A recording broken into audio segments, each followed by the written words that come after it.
Hello குட்டீஸ், நம்ம fluid lessons பார்த்துட்ருக்கோம். இதுக்கு முன்னாடி அட்மாஸ்ஃபரிக் ப்ரெஷர் பார்த்தோம் லாஸ்ட் செஷனில் இல்லைங்களா. அட்மாஸ்ஃபரிக் ப்ரெஷர் எப்படியெல்லாம் மெஷர் பண்ணலாம் அப்படின்றதெல்லாம் பார்த்தோம். மெர்க்குரி பேரோமீட்டர், ஆண்ட்ராய்டு பேரோமீட்டர் எல்லாம் சில விஷயங்கள்லாம் பார்த்தோம். ஸோ இந்த செஷனில் என்ன இருக்குதுன்னு பார்க்கலாம். பாஸ்கல்ஸ் லா கொடுத்துருக்காங்க. பாஸ்கல்ஸ் லா அப்படின்றது ஒரு விதி, நிரூபிக்கப்பட்ட ஒரு விதி.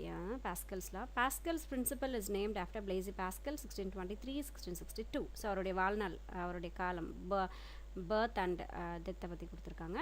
ஸோ பிளேசி பாஸ்கல் அப்படிங்கிற ஒரு சயின்டிஸ்ட்டுக்காக தான் இது பாஸ்கல்ஸ் லா அப்படின்னு அவருடைய பேருக்கு வச்சுருக்காங்க. French mathematician and physicist. So அவர் மேத்தமெட்டிஷியனும் கூட ஃபிசிசிஸ்ட்டும் கூட.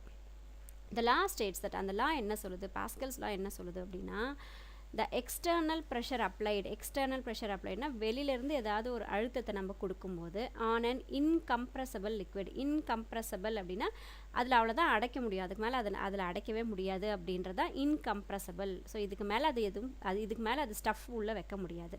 liquid transmitted uniformly throughout the liquid.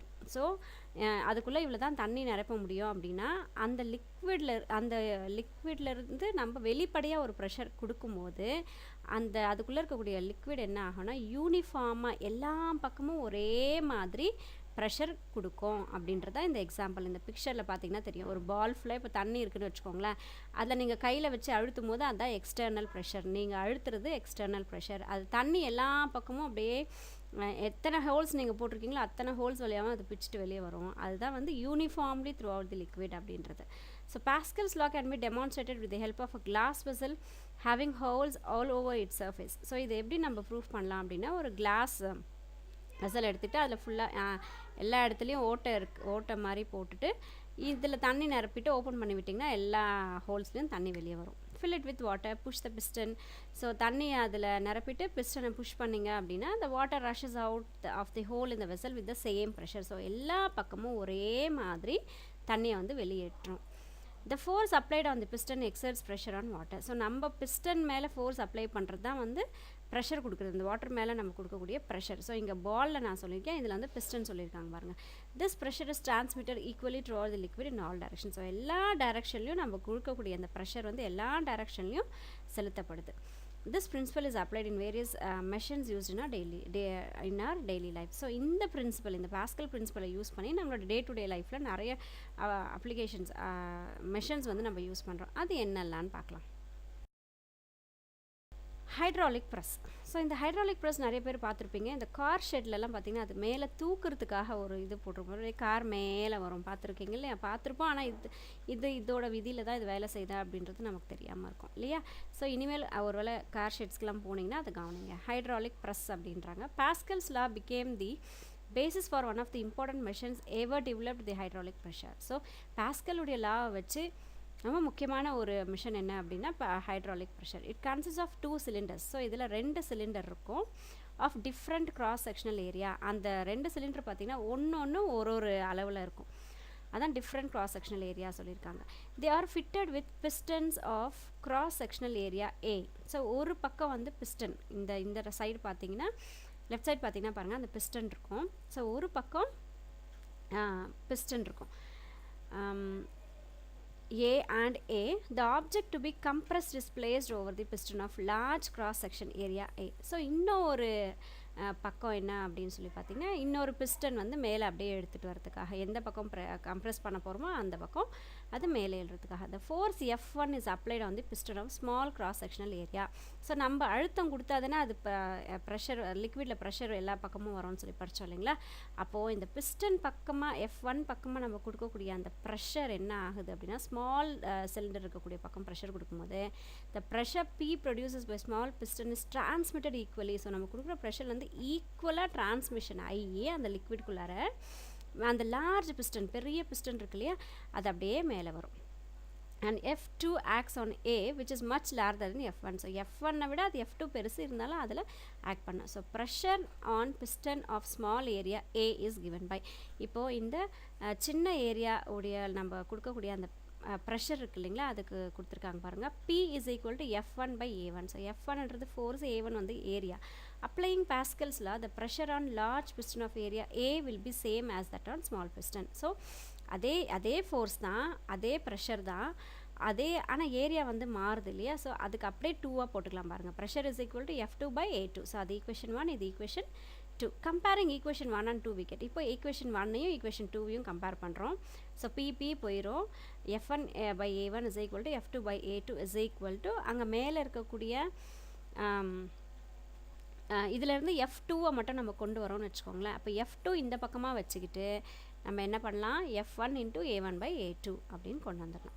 So இந்த A1 A2 அப்படிக்கா போயிடுச்சுன்னா F1 into A1/A1 F1 into A2/A1 அப்படின்னும் போது அதை பிரிச்சுட்டாங்க. A2/A1 into F1 அப்படின்னு சொல்லிட்டாங்க. ஸோ இதுலேருந்து நீங்கள் F1 எடுத்துக்கலாம், A2 எடுத்துக்கலாம், A1 எடுத்துக்கலாம். நாலுத்தையுமே எது இல்லையோ அதை வச்சு நீங்கள் ஃபார்முலாவை டிரைவ் பண்ணி எடுத்துக்கலாம்.